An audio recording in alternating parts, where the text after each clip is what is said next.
안녕하세요 여러분. 오늘의 흥미로운 영상 내용은 브로드컴이 정말로 인텔의 일부를 사야 할까? 매우 수익성이 좋을 수도 있다. 그리고 미국과 캐나다의 갈등 150년 우정의 위기에 관한 것입니다. 우선 좋아요 버튼을 누르고 채널 구독 및 알림 설정도 잊지 마세요. 여러분의 관심과 지지가 저희에게 큰 힘이 됩니다.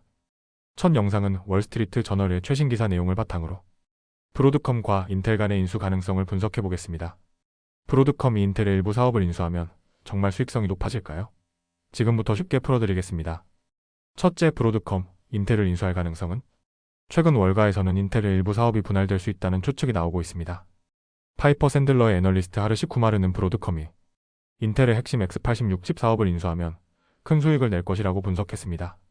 둘째, 예상 인수 금액과 수익성. 쿠마르 애널리스트는 인텔의 X86 칩 사업이 약 1010억 달러약 135조 원에 매각될 가능성이 있다고 전망했어요. 브로드컴이 이 사업을 인수하면 주당 순이익 1.50에서 1.60달러 증가할 것으로 예상됩니다. 이 거래는 부채로 완전히 자금 조달 가능하며 브로드컴이 기존 인텔의 개인용 PC칩 사업을 축소할 가능성이 큽니다. 셋째, 브로드컴이 인텔의 어떤 사업에 관심을 가질까? 브로드컴은 인텔의 제조 부문에는 관심이 없고 오직 X86 기반 PC 및 서버 칩 사업만을 원할 가능성이 큽니다. 개인용 PC칩 사업을 줄이고 기업용 칩 시장에 집중할 것으로 예상됩니다. 일부 부문에서는 매출이 25% 감소할 수도 있지만 전체적으로 더 높은 수익성을 목표로 할 것입니다. 넷째, AMD와의 라이선스 문제. 인텔과 AMD는 2009년부터 X86 기술 크로스 라이선스 계약을 맺고 있는데요. 만약 인텔의 경영권이 바뀌면 이 계약이 자동 종료될 수도 있습니다.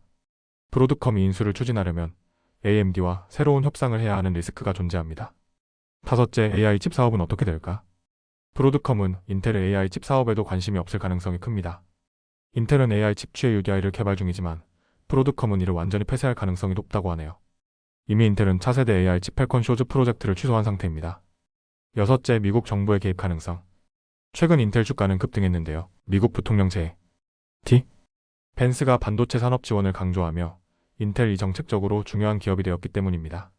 미국 정부가 인텔의 제조 사업을 TSMC에 넘기는 방안을 논의 중이라는 보도도 있었습니다. 하지만 브로드컴은 제조 부문에는 관심이 없고 X86 칩 설계 부문만 원할 가능성이 높습니다. 일곱째, 브로드컴의 인수 전략.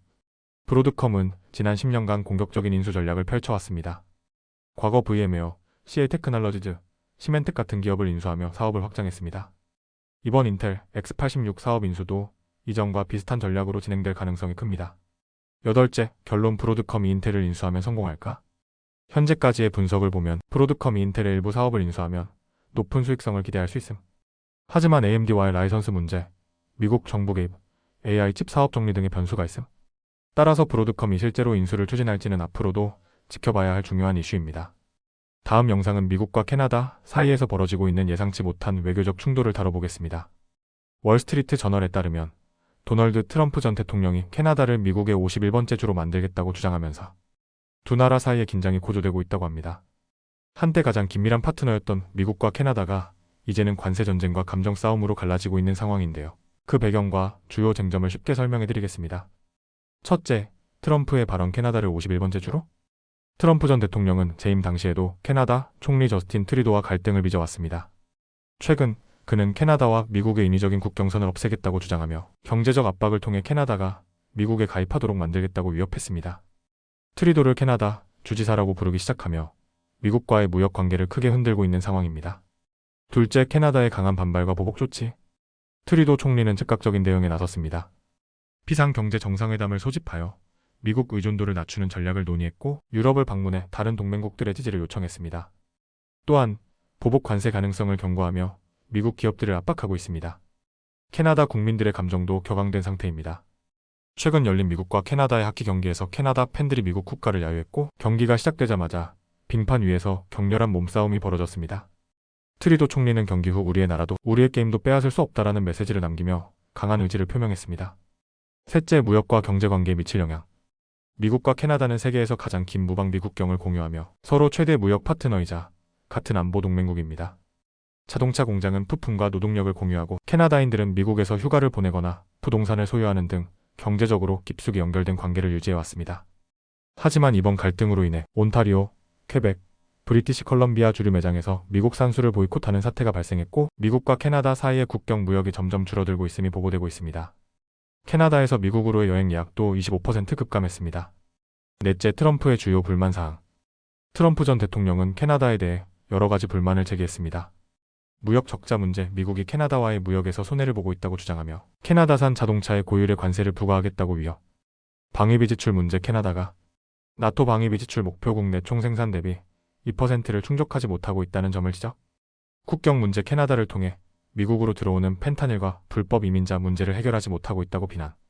다섯째, 미국, 캐나다 관계 이제는 되돌릴 수 없나? 일부 전문가들은 이번 사태가 단순한 외교적 갈등을 넘어 미국과 캐나다 관계의 근본적인 변화를 초래할 수 있다고 우려합니다. 캐나다 정부는 미국 의존도를 낮추고 유럽 및 아시아 시장과의 무역을 확대하려는 움직임을 보이고 있음. 캐나다 기업들은 미국과의 거래를 줄이고 대체 시장을 찾기 시작. 온타리오주 총리는 캐나다는 매물이 아니야 라는 문구가 적힌 모자를 쓰고 대중 캠페인을 펼치는 등 반미 정서가 확산. 이와 같은 변화가 지속된다면 세계에서 가장 안정적이었던 미국과 캐나다 경제 동맹이 흔들릴 가능성이 있습니다. 여섯째, 결론, 미국과 캐나다의 갈등 해결될까?